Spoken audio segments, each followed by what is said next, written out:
Nats Chat is brought to you by Walters. Happy opening week, Nats fans. Everyone at Walters is excited to see what the new season brings. But first, we've got the NCAA Championship Final tonight. Come early to grab a seat and enjoy the game on over 30 TVs. Plan your opening day at Walters. Visit waltersdc.com and click on reservations.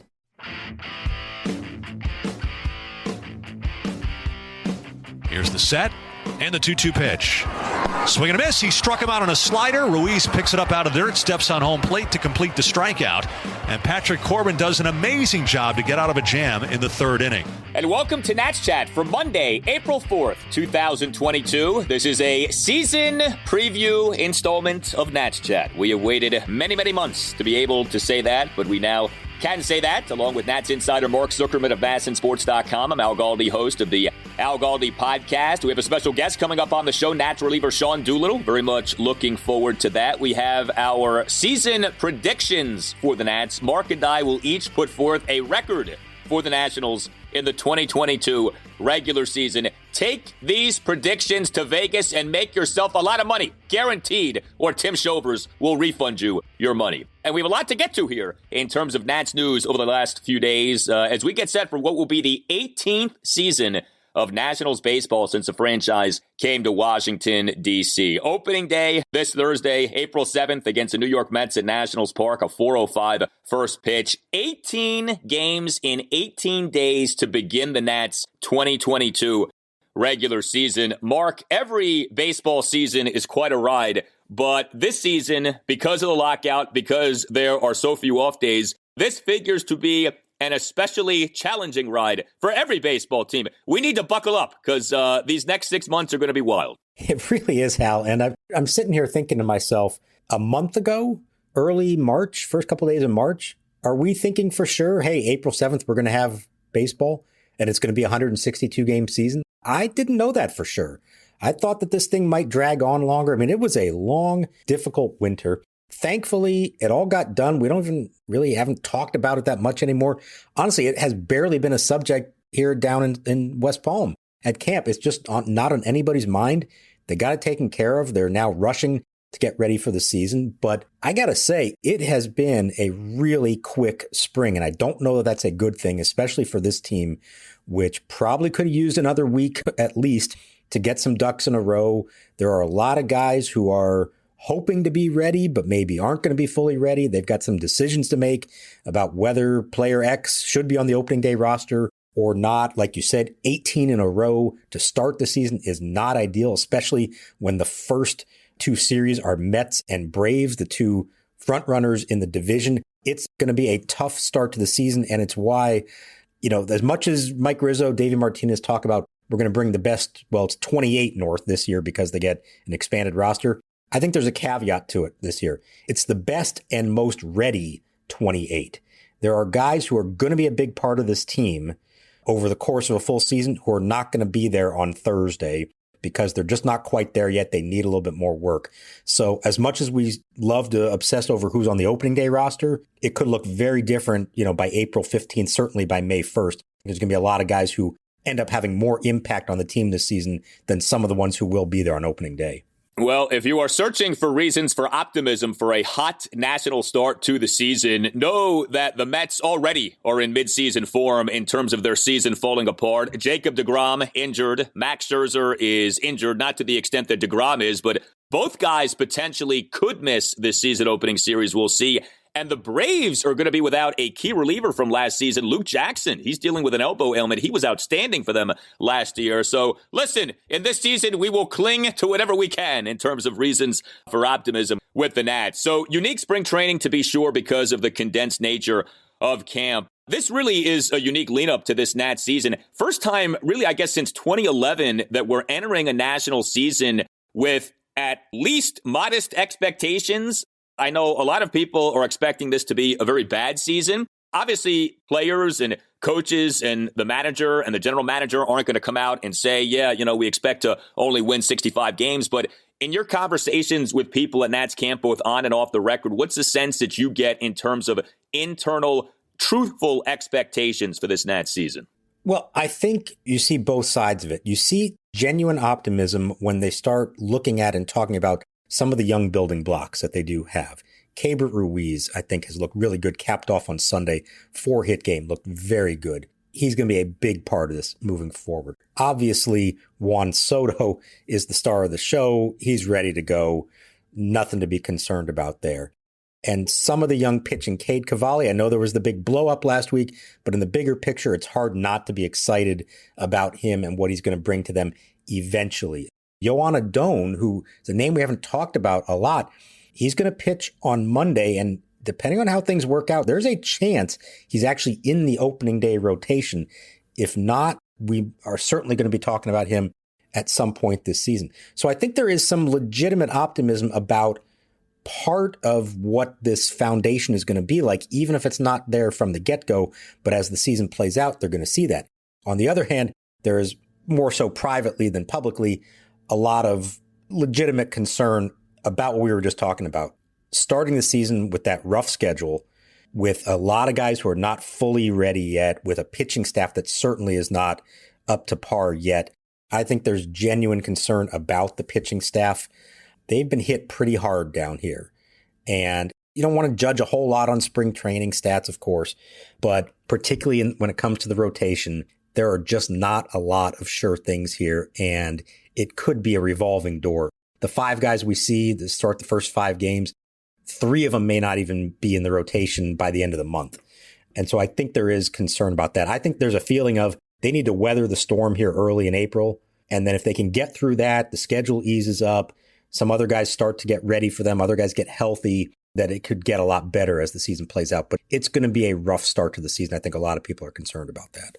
Yeah, I mean, look, we don't sugarcoat things on this podcast, okay? The truth is the pitching has the potential to be atrocious, all right? And it was really bad last season. It could be even worse this season. At least last season, you had Max Scherzer for 4 months, and he was quite good. You don't have Max Scherzer anymore. You don't have anything close to Max Scherzer anymore. And like we said, 18 games in 18 days to begin the season. If your starters aren't eating up innings early on, your bullpen has the potential to be overworked in April. And this is a bullpen that, on paper, maybe could be good, but also could be another one of these rough Nats bullpens. And we've grown accustomed to those over the years. So the pitching figures to be the biggest challenge. You mentioned Cade Cavalli. The Nats on Saturday did reassign Cade Cavalli to minor league camp. I thought it was interesting, though, what Davey Martinez said, essentially suggesting that Cade is even more ready for the majors than maybe even Davey thought. So it does really feel like we will be seeing him sooner rather than later. Like you said, Adon could be pitching at the major league level sooner rather than later. We know that Patrick Corbin will be the Nats opening day starter. That has been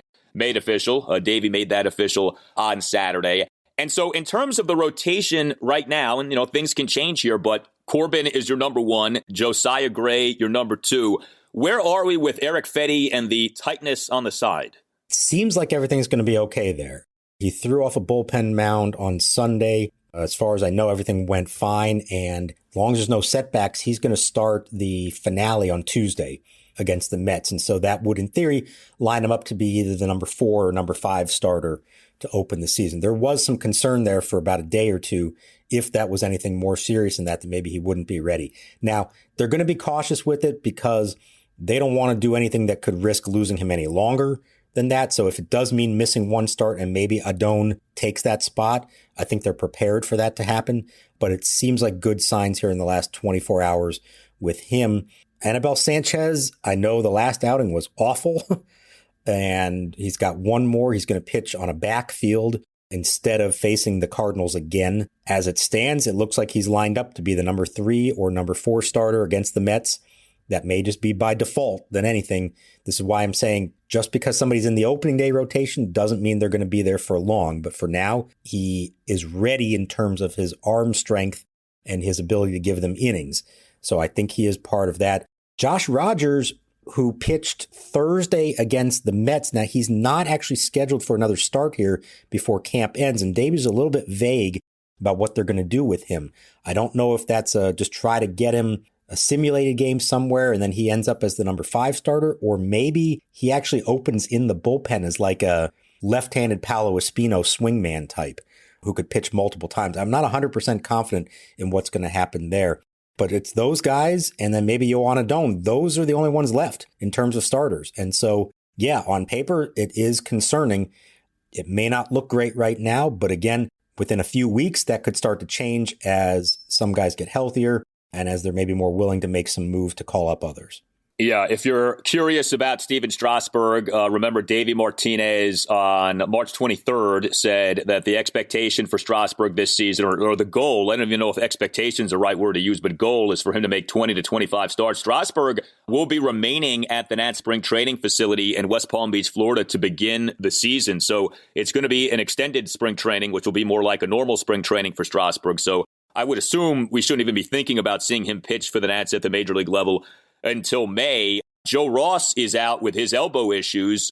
We don't know when he might be good to go. Ross was said to be out for 6 to 8 weeks. This was on March 13th that we learned that he had undergone the arthroscopic surgery to remove a bone spur in his right elbow. He underwent the surgery on March 7th. So that's where things stand with those guys. I mean, man, it's like when you said Anibal Sanchez could be the number 3 starter. I mean, boy, that is a frightening thought. Didn't pitch in the majors last year, was signed by the Nats on a minor league contract just a few weeks ago, and he could be your number 3. I mean, that's frightening to consider what could be happening here. So with the bullpen, it actually seems like, I guess there's a little more certainty with the bullpen. We know more or less who the guys will be. Now, Tyler Clippard has been reassigned to minor league camp, as I know you suspected he might be, but that seems to be more a readiness thing and that he'll be called up to the major league team sooner rather than later. Is that safe to say? Yeah, it could be very soon. So he finally made his game debut on Sunday and closed out a win over the Astros. So that's good, and he looked fine. He just hasn't had a lot of time yet because he signed late. He was supposed to pitch, and then there was a rain out the other night. So he just needs some work. So he's agreed, when you sign a minor league deal, there's sort of an understanding that you would be willing to go to AAA for at least a little bit with the expectation that you could be called up quickly. So he's here for now. He's going to stay with them as long as he can. He could pitch in one more game here, then go to Rochester, make a couple of appearances. I think ideally they'd like for him to actually go back-to-back days at least once. But, April 7th is opening day. By April 15th, Tyler Clippard could very much be in the bullpen and be a big part of it. So that's the kind of stuff I'm talking about here in terms of the best 28 who are ready, as opposed to just necessarily who the best 28 are. But Sean Doolittle, who we're going to talk to later, and he mentions it in our conversation, he feels like he's ready to go. He pitched on Sunday. Steve Cishek has pitched a lot. He's ready to go. Tanner Rainey, Kyle Finnegan have had plenty of work. They're going to be fine. And there are a lot of other guys. They had a ton of relievers here in camp. 10 of them are going to be on the opening day roster because it's expanded and because I think they know with no off days and with the starting rotation that may not be going deep a whole lot, they need as many arms as possible. So who knows who from that group is actually going to make it and who's going to achieve what for them. But at the very least, they seem to have 3 or 4 guys at the back end to start the year with some experience who have had enough time to build up this spring and should be good to go. When it comes to the pitching this year, to me, if Josiah Gray pitches well, if Cade Cavalli gets called up, pitches well, I think that's a win. I think anything else is kind of like whatever. And I know that may make for a very rough season, but as we talk about the state of the Nats and kind of what really matters, I don't think wins and losses matter this year. To me, I'm looking at this season the way we looked at the final 2 months of last season. I don't think you get caught up in the record because I don't think the record's going to be very good. But if you could exit this season feeling good about what you have in Gray and Cavalli, I think that's huge for this team. Do you think that the Nats look at it this way? I mean, obviously they want as many guys to pitch well as possible, but do you think kind of like the quote-unquote success or failure of the Nats starting pitching this season really is about Gray and Cavalli? I think to some extent it is, yes, because obviously they are the 2 closest to big league ready who are going to be a part of the long-term picture here. And this is the year where in Cavalli's case, he needs to make his major league debut. And then in Gray's case, he needs to start showing some consistent success. So yes, I think that. But I think they would also tell you, and you can agree with them or not on this, but I think they would also say that having Strasburg healthy and pitching well and having Corbin returning to some semblance of a quality big league pitcher would be just as important because of their contracts. They're not going anywhere. Strasburg is here for 5 more years.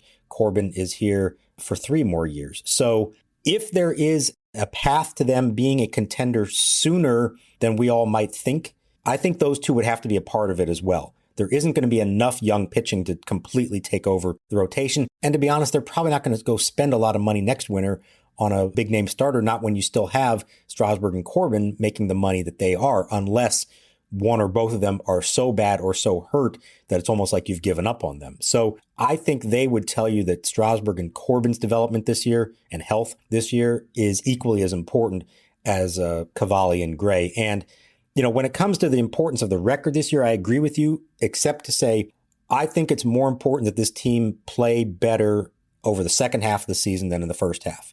If they did somehow play well in the first half, kind of hang in there a little bit, and then really collapse in the second half, I think that's worse than if it goes the other way around. I want to see this team be better at the end of the year than it is at the beginning. I want to see more pieces to the puzzle have emerged over the course of the season in the second half than the first. One more on the pitching. So you mentioned Joan Adon. Adon is the guy who started the Nats' regular season finale last year. The Nats recalled Adon from AAA Rochester to start the final game of the Nats' 2021 season. He had thrown a total of just 18 innings above the high A level in the minors last season, and he actually did pretty well.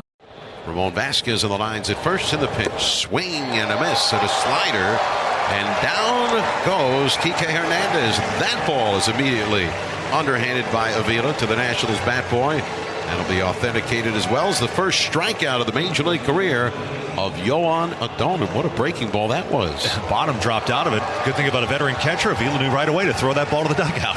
Now, the Nats lost the game. It was a 7-5 loss to Boston at Nationals Park, but 2 runs in 5 2/3 innings. He had 9 strikeouts versus 3 walks, a hit by pitch, and a wild pitch. The Nats signed Adon as an amateur free agent out of the Dominican Republic in July 2016. He's not a particularly highly regarded prospect, certainly in baseball, and even not necessarily in the Nats organization, but I know he has looked pretty good. I thought he looked pretty good in that game against the Red Sox to close out the Nats season. What do you think the Nats think that they have in Adon? I think they think there could be a little diamond in the rough there. Davey was talking about him on Sunday and about how he's got like some physical presence for one thing. He's a big, strong kid, but he also has a little quiet confidence to him. And let's remember that game against the Red Sox, it's game 162. It may have meant nothing to the Nationals. It meant everything to the Red Sox. They had to win that game to clinch a playoff berth. They were throwing everything they had at him. And Adon is not the reason they lost that game. He had that lineup pretty baffled along the way. A really impressive performance. And he's still raw. He hasn't had a whole lot of minor league experience, but they seem to be thinking of him in more the near term than the long term right now, which tells me they think he's mature enough to handle it. So yeah, I do think they think highly of him. Now, is he, future number 1 or number 2 starter? Probably not. I don't think they view him in the same category they'd put a Cavalli or a Gray or even a Cole Henry or Jackson Rutledge, who are going to come later on down the road. But he's definitely in the conversation here and somebody that they think could prove to be a much more effective big league pitcher than maybe the scouting reports and the prospect rankings would have you believe. Are you a law firm partner looking for a better situation for your practice and a blockbuster contract worthy of Juan Soto? If so, you should call Mason Kalfas of Zenith Legal in Washington, D.C. He works with law firms and lawyers on finding the perfect match. No platoons, just superstars. Some lawyers switch firms because of conflict. Some lawyers switch firms for a better platform for their practice. And some lawyers switch firms for more money. You need the Scott Boras of legal headhunters working for you, and that's Mason. Mason will work with you to find a better fit for your practice and ultimately the best deal for you and your entire team. Call him today at 202-486-3535 or check out his website, zenithlegal.com. This is an unprecedented time in the legal market, and many top firms are looking to expand. Call Mason today. Zenith Legal also works with associates and distinguishes itself on personal service. Zenith Legal doesn't just spam resumes out to law firms. Zenith Legal talks to the right people and gets your resume in front of the decision makers who matter. Whether you are a Rainmaker partner or a mid-level associate, give Mason Kalfas at Zenith Legal a call today to accelerate your career. Call today, 202-486-3535. Here's the pitch to Robles. Swung on, belted, deep left field. Way back. This one is gone.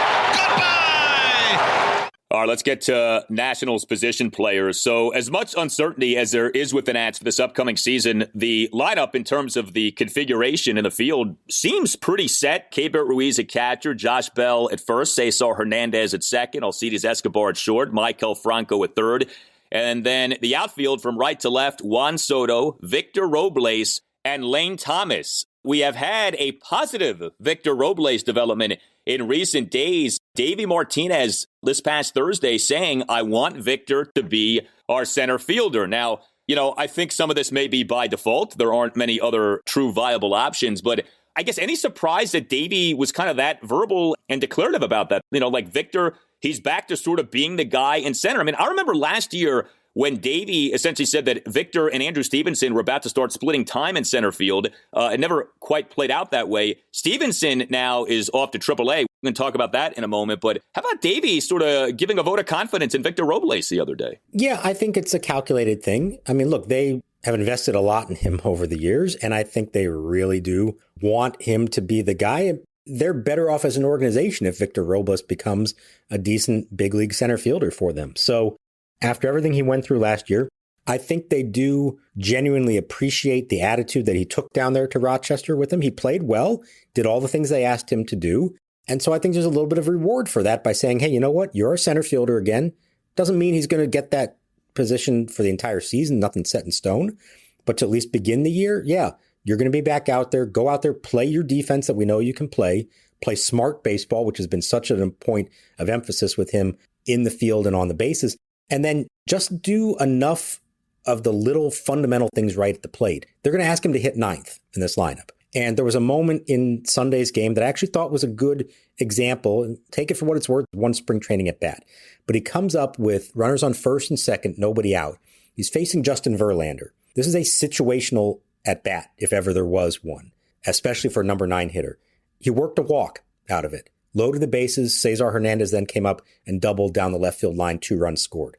If he can just have that kind of quality plate appearance in the right situations, I was even thinking at one point maybe he's going to try to put a bunt down and get it past the pitcher's mound on the right side and beat it out. Like they want that kind of stuff from him. Doesn't need to be a star at the plate. Doesn't need to hit 17 homers for them like he did as a rookie. Just be right in the right situations.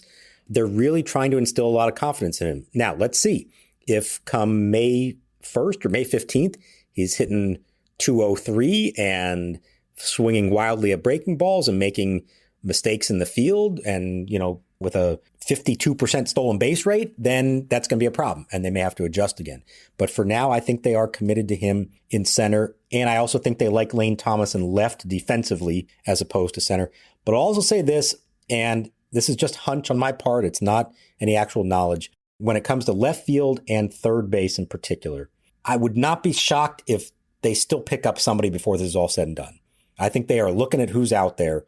And I'm not saying this is the guy, but Justin Upton was DFA'd by the Angels the other day. If he clears waivers, the Angels have to pay him $28 million. Then any other team can sign him for the league minimum. You know who drafted Justin Upton? Mike Rizzo in Arizona. Number 1 pick. He has raved about him for years. Do I think that makes the most sense for this team? I don't know. But I wouldn't be shocked if that or something on a lesser scale, if they are still looking for other possibilities to help them out, either in left field, which could affect Robles in the end, or on the infield where they do have some questions. There could be a lot of movement here before opening day. Yeah, I don't think anybody would be stunned by what you just said. I think people should be aware the Justin Upton of today is very different than the Justin Upton of just a few years ago. His last 3 seasons have not gone well. He's going into his age 34 season. Look, if you get him and he plays reasonably well, maybe that's another potential trade chip for you. But yeah, there would be another mid-30s player on the supposed rebuilding Nats. How about the Angels, by the way? Boy, are they just pathetic. Huh? I mean, they are wasting a generational player, maybe an all-time player in Mike Trout. I mean, they just cannot get their act together, it feels like, with anything that they do. All right, I mentioned Andrew Stevenson. I had to laugh. So you've said this to me many times over the years. One of the more overrated things in baseball is a team's opening day roster. It is this evolving organism. It changes so many times over the course of the season. And so I got a kick out of on Saturday this treatment of Andrew Stevenson like he had been sentenced to prison or something. People talking about tears in the clubhouse, and Andrew Stevenson's been with the team all these years. The Nats on Saturday announced that Stevenson had cleared outright waivers and been assigned to AAA Rochester. He had 48 hours to decide whether to accept the assignment or opt for free agency. He cleared waivers. That sort of suggested what the market was saying. And so on Sunday, we find out that he has accepted his assignment to Rochester. He's not going anywhere. He hasn't been cut by the Nats. He hasn't been sent to prison for the rest of his life. And the truth is, he'll probably be back up playing for the Nats sooner rather than later. Why did everyone act like this was the end of Andrew Stevenson on Saturday, crying in the clubhouse and everything? He's probably going to be playing for them within a week, Mark. Well, I wouldn't go that far, about a week, because he is off the 40-man roster now. So it does require some machinations to get him back. But what I would say, and I was in the room as this was all playing out, and I saw there were genuinely stunned reactions. I'm not just talking about from media members. I'm talking about from teammates. When he walked back into the room and started telling guys that he'd been cut, the reaction was genuinely shock. And I think some of that is thinking this means that he is gone for good.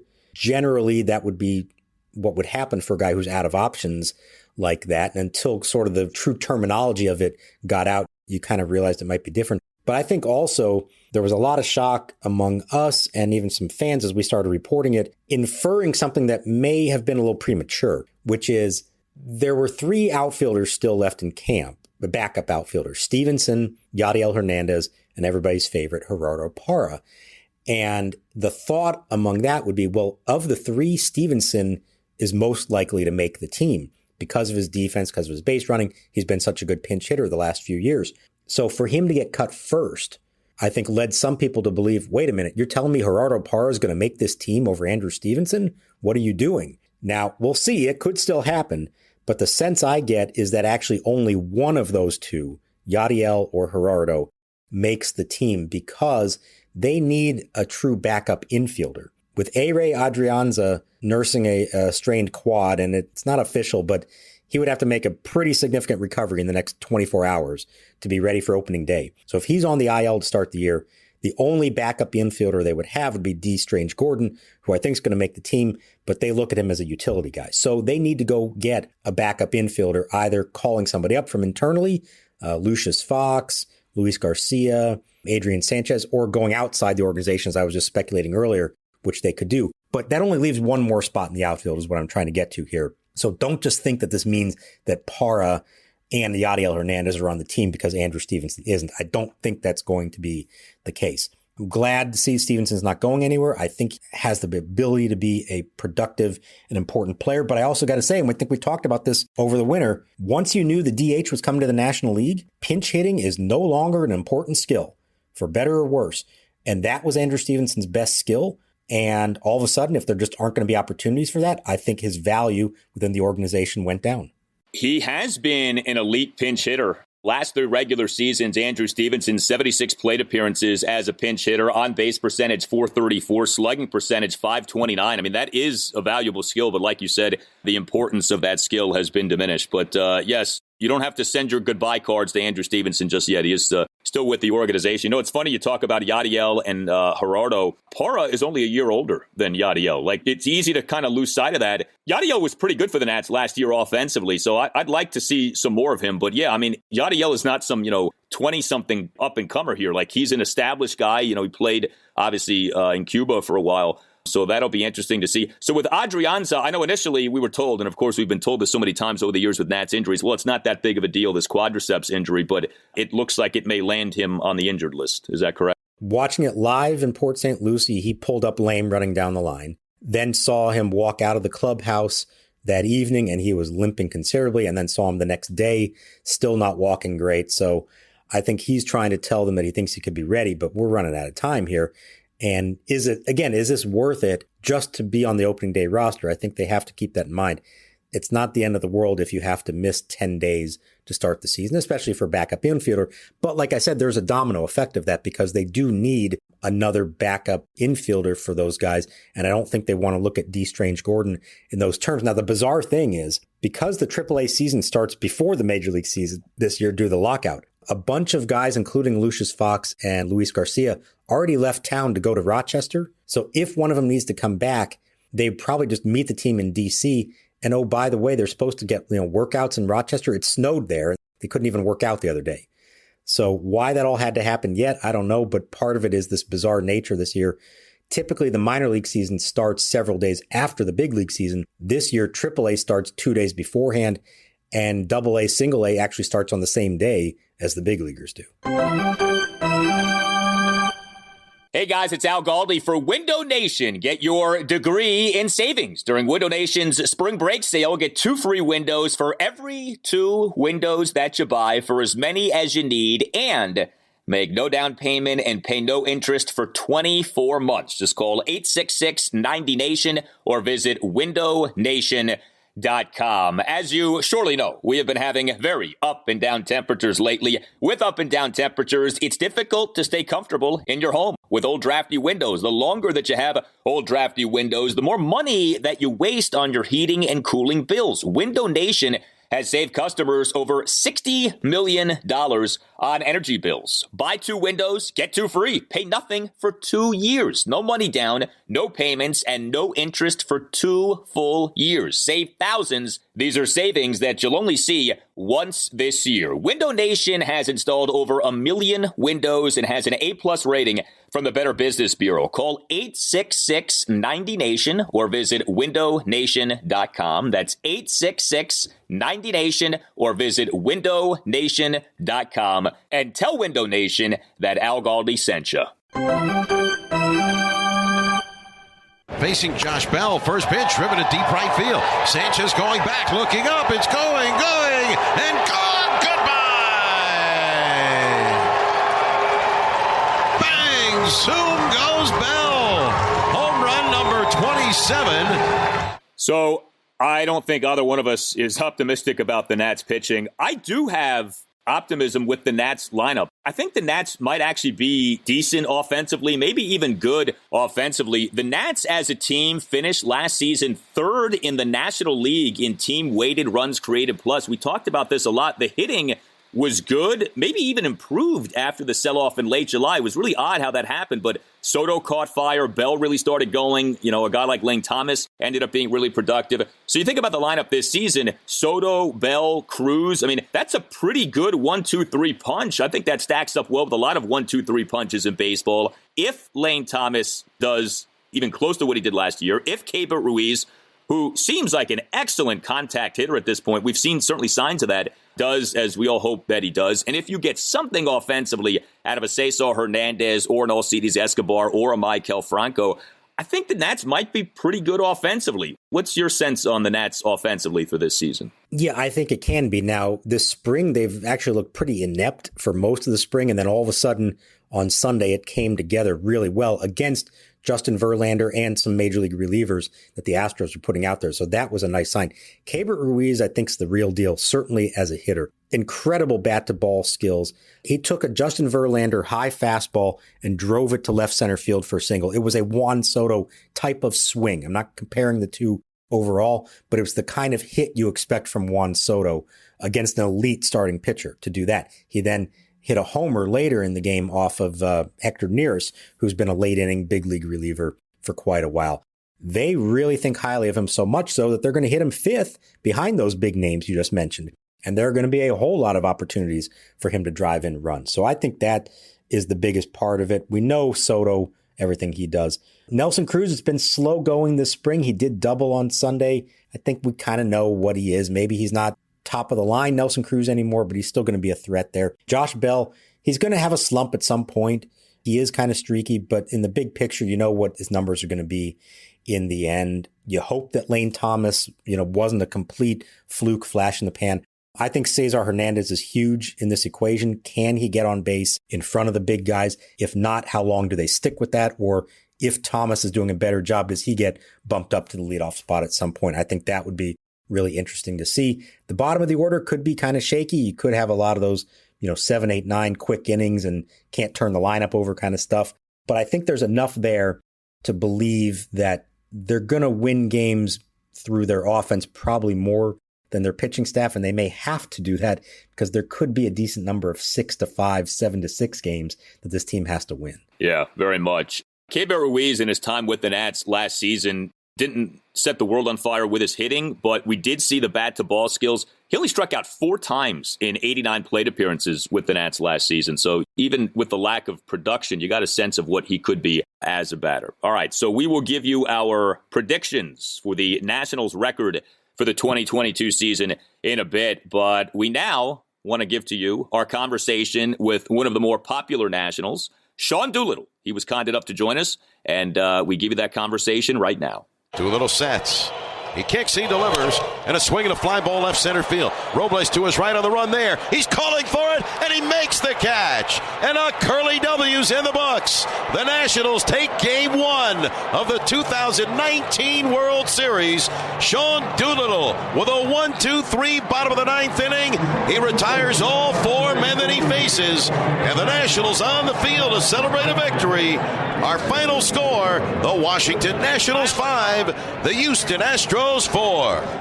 All right, very pleased to welcome to the Nats Chat podcast right now one of the best relievers in Nationals history. He is one of the more popular players in Nats history. He was a key member of the 2019 World Series champion Nats, and he is back with the Nats for the 2022 season. Sean Doolittle is on the show. Hey, Sean, appreciate your time very much, man. How are you? I'm doing great, man. Thanks for having me. Appreciate you coming on. So what has it been like for you being back with the Nats? I know it hadn't been that long since you had been with the team, but here you are back with the team again. It's been great, man. Spring training's been a blast. There have been days where it feels like I never left, just the familiarity I have with the organization and people up and down the organization. And then there's other days where it feels like I was gone for quite a while. A lot of new faces in the clubhouse, getting to know names and faces. But it's been really good, man. I think we got an awesome mix of guys, and it just feels right, man. It feels really good to be coming home. My wife and I are so excited about it. I know as we're getting closer to opening day, you're probably starting to think about what the emotions are going to be like being back at Nationals Park. Now, you did get to come back last year with the Reds. It was early in the season. There was I think it was only 5,000 fans were there at the time, so it wasn't quite the full thing. But I mean, the team went all out. They gave you the tribute video. They gave you some framed photos, a signed jersey. So what I'm curious here is, now that you're back, did the team ask you to give them back all that stuff? Yeah, the jersey that they gave me that was signed, they took it back and they got it dry cleaned. So all the autographs are no longer on it. And so I think it's hanging in the locker right now.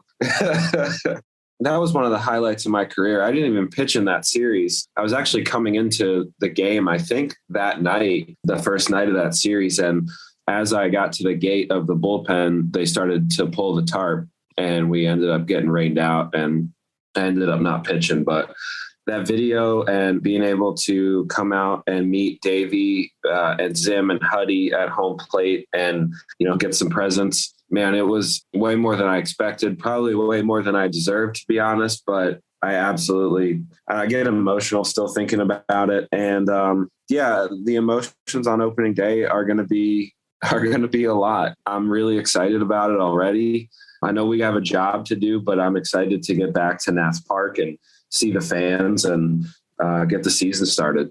Please turn your attention to the field and welcome back two-time All-Star and 2019 World Series champion, Sean Doolittle.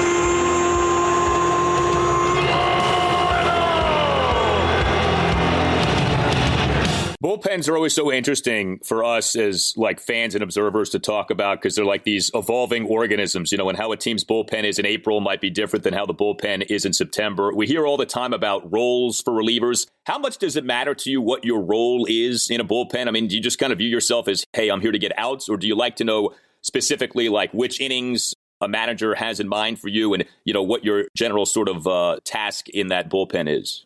Well, it's really awesome when you're pitching well enough to be the guy at the back end of the game and know that you're going to pitch the 9th inning. But I think really what it comes down to is just the communication with the manager and the game plan that you put together, following that throughout the game. And my communication with Davey had always been really good. And I think the game has evolved so much now that there's probably I'd say there's very few teams that still have like a set 7th inning guy and a set 8th inning guy and a set 9th inning guy. So what we've been, talking about in camp is almost having chunks of the lineup that a guy in our bullpen might match up favorably with. And so we can kind of chop the game up in the back half of the game. And, you're sitting down there, and instead of focusing on maybe what inning it is, you're focusing on what part of the lineup might be coming up next inning or the inning after that. And so you're kind of, mentally and physically preparing for that. I think, like I said before, like the biggest thing is just that communication going into the game and everybody understanding, kind of where they slot in based on the opposing team's lineup. So I know you've come into spring throwing harder than you normally have in spring, at least the last few years, kind of consistently 93 with your fastball. You're also trying to use breaking stuff more, change up more. So you've only had a couple of true games to see how that all plays. But from a physical standpoint, like a preparation standpoint, where do you feel you're at as we approach opening day? I'm ready, man. I had that clunker against the Astros, and that was extremely frustrating, but like in a sense, it was the wake up call that I think I needed, because I'd been throwing so well, in the off season, and then coming into camp, like my live BP went great. My first outing of camp was really smooth. And, I was starting to think I had it figured out, so that was good. And since then I've thrown twice in inter squad games, and it's been really good. I've been really happy with how I'm moving and how I'm feeling, how I'm locating the ball in and around the zone. I think the biggest thing, though, that it did was kind of snap me out of training mode. We had a little bit longer off season, and I was working on some things. I came into camp and I didn't realize it, but I think I was still a little bit in training mode. That first outing of camp, or the first outing in the real spring training game, went really good. So in my head, I was like, all right, I want to make that even better. I want to try to do some things and make the action a little bit sharper. And, you get out there on the mound and you start getting outside yourself, and then the inning gets away from you a little bit. And it's tough to change that mindset in the middle of an inning. And it just got away from me. And I came out of the game and I was really frustrated, because I just felt like I had gone in there with the wrong mental process, the wrong attitude going into that outing. And, since then, I think we've really flipped the switch, and it's been really sharp. I'm really excited about where I'm at. And I think I'm going to try to work into a couple more games here before we leave. But right now, I feel ready right now. We're talking with Sean Doolittle. I want to get your takes on two relatively recent new rules in baseball that impact you as a reliever: the 3-batter minimum and the extra inning rule, the ghost runner rule. Where does Sean Doolittle stand on those two rules? How much time do you have? We'll do the extra inning rule first. I don't like it. Mark and I have talked about this at length around the clubhouse, but I understand the reason why we decided to continue to use it this year, with the lockout shortening camp. Going into the season, we really want to protect guys, and we don't want to have, a 15-inning marathon game that, throws the roster out of whack. And now guys are getting sent down, really because of a numbers thing. I understand that, it can help prevent injuries. You're not overextending guys in extra innings. I get it. But I hope maybe in the future that there's a little bit more room for compromise. I don't know if we play an inning or two straight up, and then add the runner in, the 11th or something like that, or the 12th, or do we start him at first base instead of second base? Now it's a frustrating thing as a reliever to come into a game with a runner on second base, that didn't earn it there. It's not like he hit a double or you walked him and he stole second. You're just coming into a situation where Pandora's box is already wide open, and that team can score a run, the go-ahead run, without getting a hit, a sac bunt or a ground ball to the right side that moves the runner, and then a sac fly or, a ground out or whatever. And that runs, and now your team's behind. So, the reality is, it's the same for everybody, and we got to go out there and get it done and just compete. It's a little bit of a weird situation coming into that role with a guy already on second base. But as relievers, we come into situations with runners on base all the time. So we'll be ready. The 3-batter minimum, I honestly don't know. I don't really like that one either. I think it disproportionately impacts lefty relievers. So like, I might be a little biased with this, but like, just talking to other guys around the league and, calling back on my own experience, there's managers that are, they're kind of looking for the exact right pocket to use a lefty reliever, maybe like 2 of the next 3 hitters are lefties or something like that. They really don't want to have them face, a string of righties if they don't have to. So like, I think it's led to some guys being maybe like underused. And then, now you're only pitching once a week. It can be tough to get in a rhythm as a pitcher. I kind of fell into that role at times last year. I understand that it does slow the game down when you're making pitching changes, especially late in a ball game. But, there's also a lot of strategy there. And it's about how you compose your roster and how you put your bullpen together, being able to match up your guys with their guys. And I don't know, I always liked that strategy of the game. But the reality is, if that's the rule, I think especially as a lefty, you got to pitch better and we got to be able to get righties out. So let's go. So I'm with you on those. And with the 3-batter minimum, I actually think it doesn't speed the game up at all. I think it sometimes slows it down even more, but it's another story for another day. Yeah, I mean, because it can lead to bad matchups, right? Like if you have a lefty in your bullpen and you put him in there and maybe, I don't know, like the inning continues, you're hoping to get out of there within those, the first or second guy. And now the third guy is a bad matchup. And now the inning's going to continue and it's going to snowball. And then it's like, are you going to leave him out there? Are you going to bring in another guy? The inning could have been over. I don't know. Like you could slice it up a bunch of different ways, but lefties, it's almost like now you really got to prove that you can get righties out and you got to earn that trust from your manager that you can handle those, at least those 3 guys, so that you can, slide in where they need you. I'll wrap it up with this. You said like there's parts of this that are very familiar to you this spring, and there's parts of it very different. I mean, the roster is almost completely overhauled since 2019. I count maybe 6 of you who are going to be on the opening day roster who were part of the World Series roster. It's you, Soto, Robles, Corbin, Anibal potentially, and Rainey. A few others like Strasburg, Joe Ross, who are going to be on the IL, and a couple others who were around, Fetty, Voth, but weren't on the World Series roster. So from your standpoint, like I know you said you came in and said, this isn't a nostalgia tour. Like you're not back for that. How do you and how does this team kind of move past that and kind of create a new thing this year, without completely forgetting about what happened in the past? One thing that I think the energy around camp is like, a lot of people are talking about other teams in the NL East, the Mets, the Braves, the Marlins have made some new additions. The Phillies made some big signings.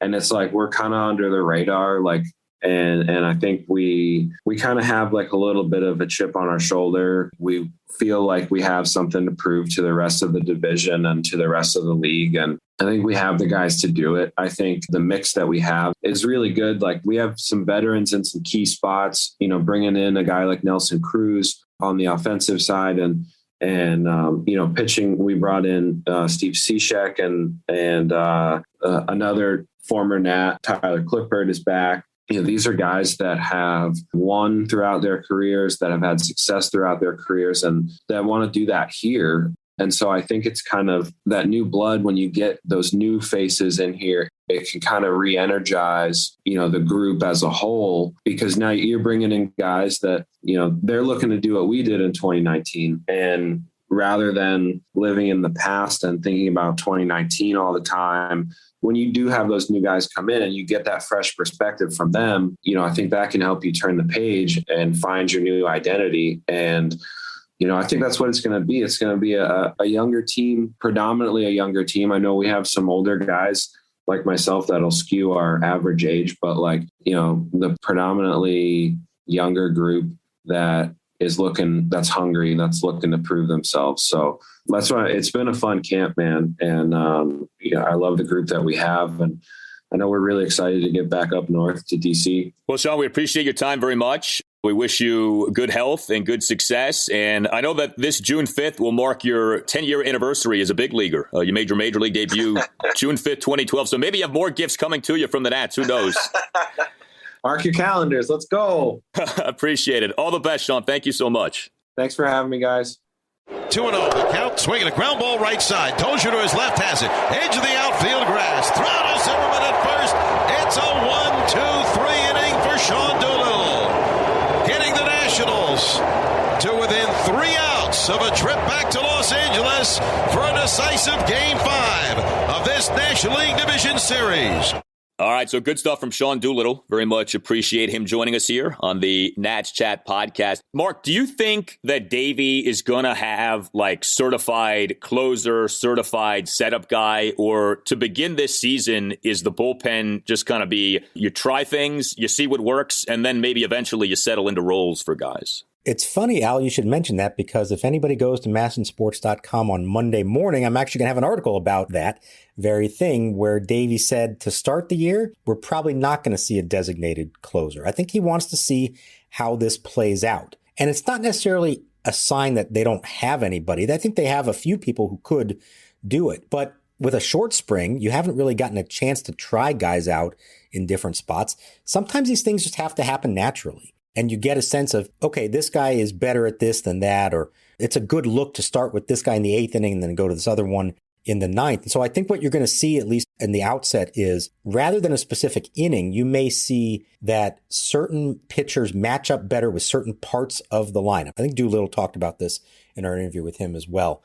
And playing the matchups in that regard more than anything. So don't necessarily expect that one guy is going to have like 3 save opportunities early on. We don't know how many save opportunities they're going to have at all as a team. You hope that there are several, but there may not be a whole lot the way the season opens up. But don't be surprised if it's a few different guys who get those chances. And then over the course of several weeks or even a month, you might start to see patterns develop and figure out, okay, here's who makes sense for which inning. Yeah, and even if things were more settled, I mean, just think back to even the Nats' good teams, the playoff teams. How many times did the Nats begin the season with a guy as their closer and end the season with that guy as their closer? It felt like almost every year, whoever you thought was the closer, that ended up changing maybe even multiple times over the course of a season. I wrote this at some point several years back, and I don't remember the exact number. I don't have it in front of me. But there was a stretch of, honestly, something like the last 7 or 8 World Series champions ended with a different closer closing out the World Series than they had at the start of the season. There are very few Kenley Jansen, Craig Kimbrels out there. In most cases, somebody emerges along the way, either internally or externally. We certainly saw that with the Nationals in 2019.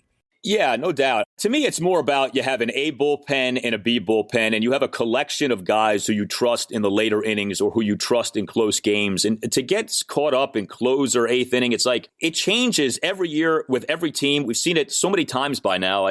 Maybe we're starting to get away from having to label people with every bullpen every season. All right, we have delayed long enough. It is prediction time for the Nationals in the 2022 season. Would you like to go first and offer the Mark Zuckerman forecast for the Nats in 2022? Sure, I'll go first. I don't know if mine is going to be more or less optimistic than yours, or pessimistic as it may be. Listen, I'm going 67 and 95. And some might say that 67 sounds a little high. I wouldn't be surprised if you feel that way. I don't know what your pick is as we record this. My thinking is this. I don't necessarily think they're going to be on a 67 win pace all year. I think it could be lower than that to start. I think they could hit the All-Star break well on their way to 100 plus losses. But I am banking on what I mentioned earlier, this team getting better as the season goes on because of reinforcements in terms of prospects getting called up, other guys getting healthy, and things starting to come together. I would really like to see this team look better at the end of the year than it did at the beginning. Could they lose 100 plus? Yes, they absolutely could.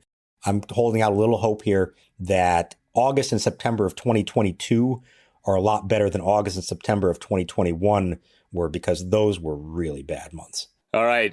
Your prediction was more optimistic than mine, although not by much. 63 and 99. The Nationals avoid the indignity of a 100-loss season. Cade Cavalli pitches a gem on the final day of the regular season to avoid that 100 loss. Incidentally, the Nationals will conclude their season with a 3-game series at the Mets. So Cavalli will spoil the Mets with a gem on Wednesday, October 5th. Mets will miss the playoffs by a game? Is that what you're saying? Exactly. Cavalli will cost the Mets. I'm looking forward to that. Hopefully he'll outduel Max Scherzer or Jacob deGrom. We'll see. But look, I think this season, it's about really 2 things. Number one, the promising young players, the potential building blocks, giving you reason for optimism. Josiah Gray, Cade Cavalli. Hopefully Victor Robles bounces back. Hopefully Lane Thomas proves himself to be more legit. Hopefully Keibert Ruiz certifies his status as having been one of the top catching prospects in the sport. You know, it's awesome to have Juan Soto, but, you know, we know what Soto is. Soto's, I don't want to say he's an afterthought for this season, but it's almost like, okay, he's great. We get that. But, you know, like the conversation is about much more than that right now. But I really think that that's what this season is about. And then the other thing is, Mike Rizzo very much needs to add to his prospect inventory. And so who can you flip? Who can you trade to get you back guys? Josh Bell, to me, is a candidate. I think any of these infielders, Cesar Hernandez, Alcides Escobar, maybe Michael Franco, a candidate if either guy plays well. I think if Patrick Corbin pitches well, he 100% should be a candidate. I don't know if a team's going to be willing to deal for him, but, you know, he only has 2 seasons left on this contract after this season. If the Nats are willing to take on some of the money, I think maybe that's something you could do. Obviously, these relievers, a Steve Cishek, a Tyler Clippard, a Sean Doolittle, I would even say a Tanner Rainey. If Tanner Rainey is lights out, I don't think you build with relievers. If you can turn him into someone, go ahead and do that. So I really look at it that way. You know, the other thing, too, is this. Last season was tough. Last season also was ugly at times. You know, there was an ugliness to last season. The Steven Strasburg injury. You know, we remember the Starlin Castro situation. We had, remember, gunfire outside of Nationals Park on one Saturday night. So it would be nice to have a smoother season, more of a feel-good season. And I think you could have that if the young players play well. The concern would be that the Nats aren't good this season, and they're losing with these older cast-offs who we all know are roads to nowhere. I think that would be particularly troubling. If you're losing with young guys as they're getting better, I think people can stomach that. I think the fan base is sophisticated enough to be accepting of that. So, you know, there's like a right way to be a bad team and a wrong way to be a bad team. I just hope that if the Nats are a bad team, they do it the right way. And you know what? If they're not bad, if they somehow are a lot better than we think, then all the better. Yeah, I don't disagree with that. And is there a path that could see them exceed expectations? There is. It's going to require a lot of things coming together and other things that we haven't even forecasted not falling apart, because God knows what else bad could happen. There is a path to that, but I agree. I think it's really less about the wins and the losses and more just about the mood, the reasons for optimism. If the reasons for optimism go way back to 2007, when that's probably the season that the least was ever thought of them going into it. People were saying they're going to lose 120 games. They wound up 73-89. And you thought, oh, hey, this team played pretty well. They're kind of scrappy. And then Jim Bowden went out and tried to make them into a winner the next year when they opened Nationals Park in 2008. And they lost 100 games. Well, why were they good in 2007? Because guys like Dimitri Young and Ronnie Belliard did well. And then they got contract extensions as a result. That's not the way to go about it now. You want the positives to come from the actual building blocks, not from the short-termers. And then you certainly don't want to lock up the short-termers if they don't seem like they are going to be a part of the future or not. There's a different person running the organization now than it was back then. My sense is that he knows how to do this. Yeah, I think we all trust Mike Rizzo a lot more than Jim Bowden. Time to activate, baby, as Jim Bowden once said about Manny Acta. All right, you tell us what you think. Give us your season predictions, your desires for the Nationals in 2022. You can tweet us at Nats_chat. You can email us to natschatpodcast@gmail.com. If you would like to sponsor the Runaway Express, that is the Nats Chat podcast, hit up the mastermind behind all of this, Tim Shovers. You can reach him again at our email address, natschatpodcast@gmail.com. We do have a new red Nats Chat podcast t-shirt that is coming. You have 2 things that are coming: Cade Cavalli and a new red Nats Chat podcast t-shirt. I'm not sure which one is more anticipated. It's debatable, but you'll be able to get that new Nats Chat pod t-shirt by going to our website, natschatpodcast.square.site. You can get our previous t-shirts at natschatpodcast.square.site as well. If you're listening to this podcast on Apple Podcasts or on Spotify, please give the podcast a 5-star rating. If you haven't yet done that, please write a 1 or 2 cents review saying how much that you like the podcast. The ratings and the reviews help to make the podcast successful, and we very much appreciate all of you who do rate and review the pod. A shout out to our friends in Richmond, 106.1 ESPN in Richmond. We're back on Sunday mornings at 9. If you're out of the Richmond listening area, you can listen on ESPNRichmond.com, and all Nationals radio highlights on Nats Chat are courtesy of 106.7 The Fan. After every Nats game, we are with you with an installment of the Nats Chat podcast. And so for Mark Zuckerman, I'm Al Galdi, and we'll talk to you after game number 1 of the Nats 2022 season next time on the Nats Chat podcast. Doolittle sets. Now the kick in the 2-2 pitch. He struck him out at a National League Championship Series Game 1. Curly W is in the books. For the first time ever in the National League Championship Series, the Nationals are a winner in Game 1 of the best-of-7 series. They shut out St. Louis 2-0.